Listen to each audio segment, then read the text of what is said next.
అది రామాయణ మహాయుద్ధం భీకరంగా సాగుతున్న తరుణం.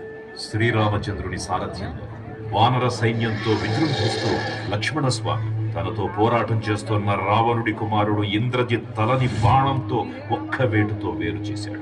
ఇంద్రజిత్ మరణ వార్త విన్న రావణుడు ఆవేశంతో ఊగిపోయాడు. ప్రతీకారం కోసం పాతాళ లోకాధిపతి తన సోదరుడు అయినటువంటి మహిరావణుడి సహకారం కోరాడు.